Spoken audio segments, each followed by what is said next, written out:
globalement à peu près immédiatement pour ça. Et donc, la première chose, ça sera donc effectivement la montée de la crise, la première vague, comment ça s'est passé, et pour ça, bah, on fait appel à Christine, oui Simon. Alors Christine, je vais brancher votre micro et débrancher le mien. Oui, encore une fois, c'est pas un hasard si vous êtes arrivé là. Je dirais que les premiers symptômes d'un certain côté, vous les avez perçus hors de l'hôpital et vous les avez perçus déjà dans le job qui est le vôtre. Voilà. Bonjour à tous. Comme le soulignait Marie, moi, mon environnement de santé, c'est un service autonome de santé au travail aux Galeries Lafayette, et plusieurs services autonomes. On observe que Galeries Lafayette Haussmann et essentiellement à Haussmann, nous avons l'habitude depuis de nombreuses années de recevoir beaucoup de clients chinois. Tous ont entendu parler de Douai, Wuhan, qui commençait à confiner Wuhan.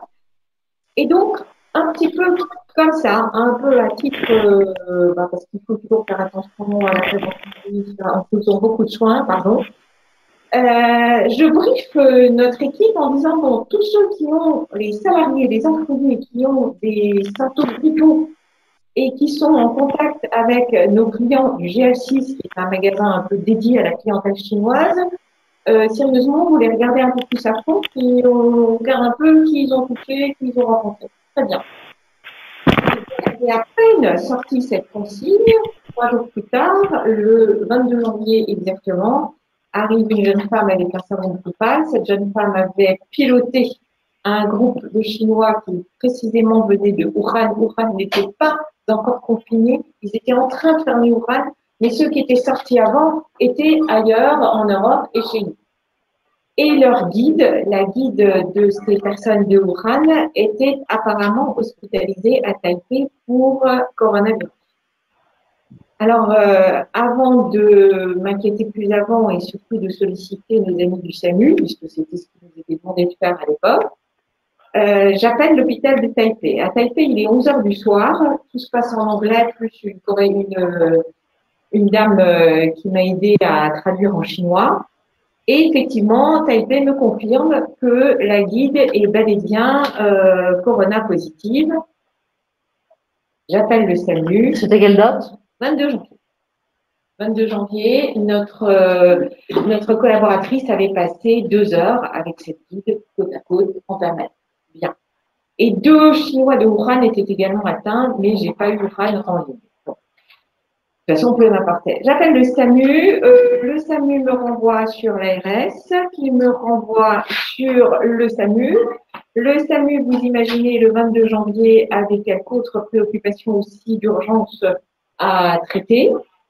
Et le SAMU fait ce qu'il faut et m'envoie sur Bichat, où la jeune femme est isolée. Je vais vous dire combien de temps elle a passé chez nous.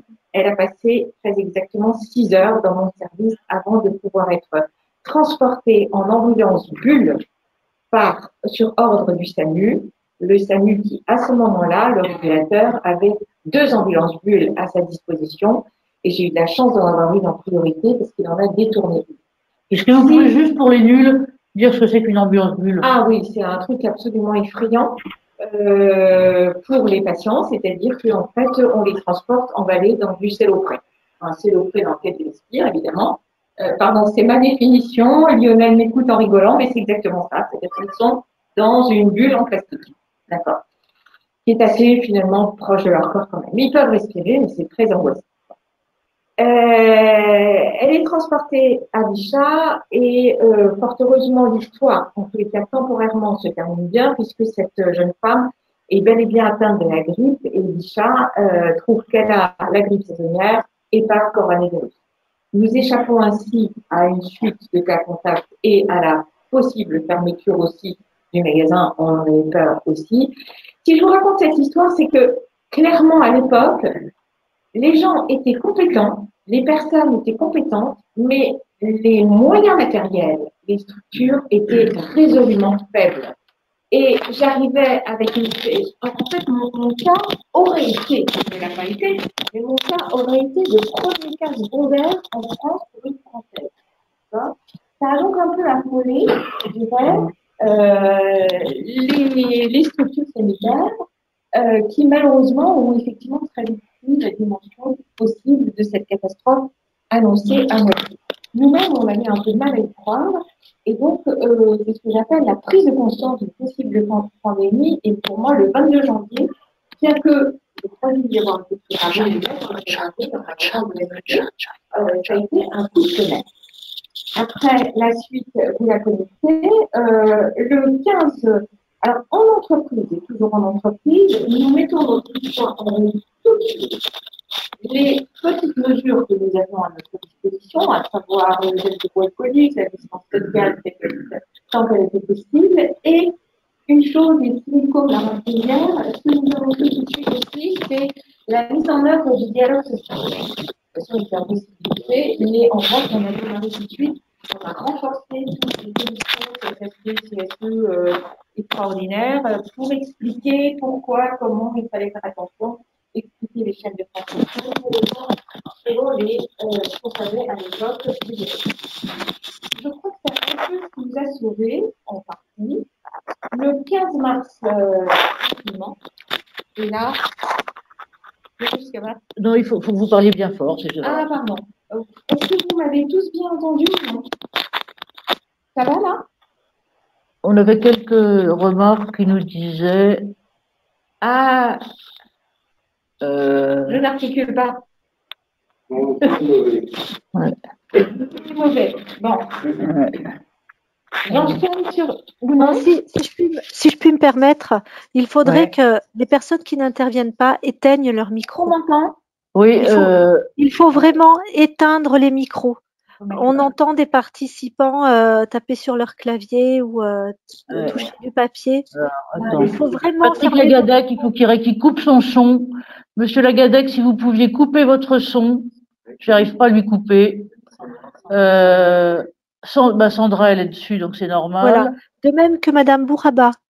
Voilà. Et Madame, voilà. Merci de couper votre son, effectivement. Merci Sandra de rappeler ça, hein. C'est très utile. Merci à vous. Pardon. Je reprends le fil.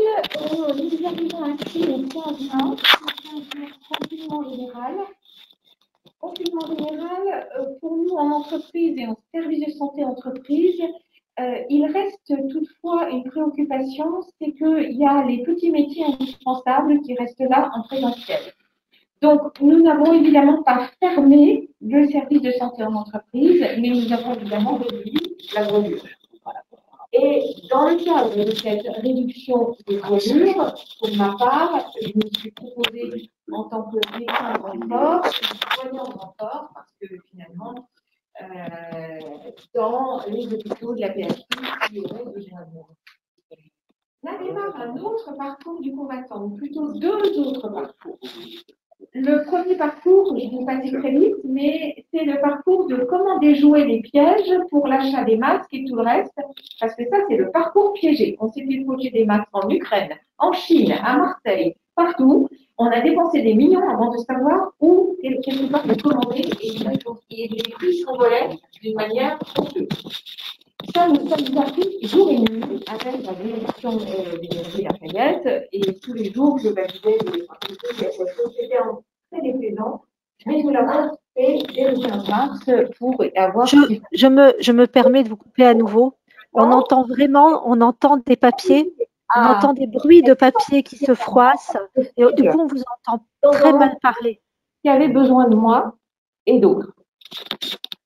Alors, j'ai été très, très étonnée. Je me suis inscrite sur toutes les plateformes, Conseil de l'Ordre. Les gens me répondaient quelquefois, toujours poliment, mais jamais pour me proposer quelque chose. Voilà. Donc, bon, je me suis dit, je dois pas avoir le profil. J'ai même pensé que j'étais trop vieille. Voilà, je me suis dit, bon, il y en a un où j'ai dit, mais vous savez, quand même, je suis médecin, j'ai fait du SAMU, je suis pas trop bête, je fais plein de soins par an, mais bon, pas moyen. Et j'ai pu rentrer, j'ai eu la chance finalement de pouvoir rentrer en tant que renfort par la porte de la médecine de prévention de l'hôpital. D'accord? Et donc, effectivement, il y a eu un échange contractuel. Bien entendu, mon action a été bénévole. Ce sont les galeries qui ont payé mon salaire. L'hôpital n'a strictement rien payé. Ça a été extrêmement intéressant parce que dès le départ, finalement, arrivait vers les hôpitaux une foule de renforts qui venaient de la France entière. Ça partait des étudiants en médecine de troisième année comme des personnes qui avaient des fonctions beaucoup plus assertives, des infirmiers qui venaient d'autres services, qui connaissaient rien à la réa, qui venaient, voilà. Toutes ces personnes-là arrivaient en même temps. Il a bien fallu effectivement déjà faire leur sérologie, les examiner, les aider, les identifier et les affecter à des postes. Et j'insiste là-dessus, on n'a pas fait d'ergonomie, on n'a pas fait d'aménagement de poste pour eux. On s'est mis en ordre de marche et tous tournés vers le patient. Et on a pris les rênes. On a pris les rênes parce qu'à un moment donné, tout le reste, les administrateurs de l'hôpital d'ailleurs étaient absents, enfin pas absents, mais en tous les cas, ne nous, c'est pas qu'ils nous aidaient pas, mais ils n'étaient pas là. Donc en fait, on a pris les rênes avec les médecins des services, bien entendu, pour affecter tout ce personnel soignant, pour les aider, pour les prendre en main quand ça n'allait pas, pour les écouter et également les soigner quand il fallait les soigner. Et je vais m'arrêter là-dessus, voilà, parce que après je passe au jury, j'y reviendrai. En quel cas, par exemple, des soins, les soignants sont des gens qui ont des corps comme tout le monde. Moi, j'ai affronté des soignants qui avaient des polyarthrites rhumatoïdes et qui étaient néanmoins aux urgences. Eh bien, on ne trouvait plus de plaquenil pour les soigner. Suivez mon idée. Le plaquenil avait fait l'objet d'une OPA dans le sud de la France. Voilà. Donc, je m'arrête là. Je vais passer la parole. Voilà, si vous pouvez venir là.